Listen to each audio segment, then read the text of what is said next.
Masaganang buhay at magandang araw po sa iyo lahat. Ma-harvest po ako ngayon ng bok choy, no? Kukuha lang ako dito ng aming pangangailangan, panluto, tapos pamimigay ko na to sa ating mga kapitbahay. First come, first serve, sa mga kapitbahay, no?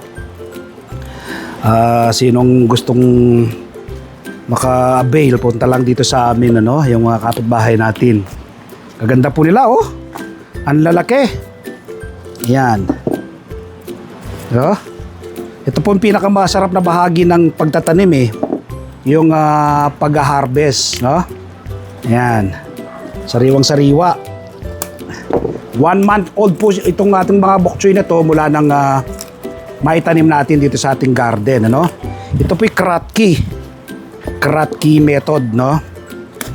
Bok choy po pwede siyang itanim kahit sa maliit na space lang, sa bote ng soft drinks, bote ng mineral water, sa paso, sa timba. Pwede rin po kayong magtanim ng bok choy, no? Dami nating na-harvest.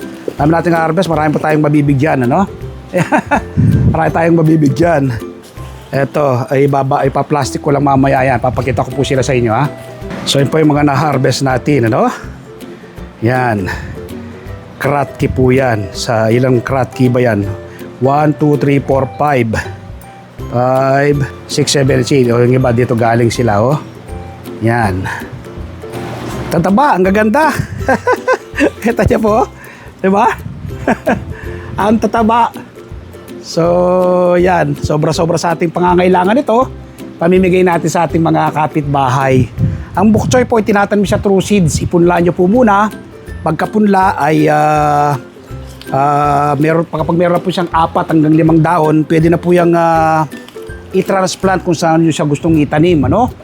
Pwede nyo po siyang itanim kung meron kayong greenhouse na ganito. Pwede nyo po siyang itanim Kratky method, NFT method of farming. Pwede siyang itanim sa baso, sa paso, sa timba, sa bote ng soft drinks, no? Sa bote ng mineral water. Pero kung meron din po kayong enough space, mas maganda pong itanim ng direkta sa lupa. Meron po kung nakatanim ng direkta sa lupa, sa ngayon siguro mga 8 plat, no? So yung 2 ring plat dito, pwede ko na rin i-harvest, isasabay ko na dito. So magtanim din po kayo ng inyong sariling pagkain. Sa ganun din po kayo maapektuhan ng mataas na presyo ng gulay sa merkado. Palagi ko pong sinasabi, food security starts at home. Nagawa ko po yung ganitong pagtatanim, magagawa rin po ninyo, no? So ayan, ating mga bagong harvest na bok choy, ating pamimigay sa ating mga kapitbahay. Tayo po yung nagtatanim, yung kumukuha lang po mo ng pagkain, tapos yung sobrang sa aming pagkain, pinimigay ko po sa aming mga kapitbahay, no? So, ayan. Happy farming po, bye-bye. God bless.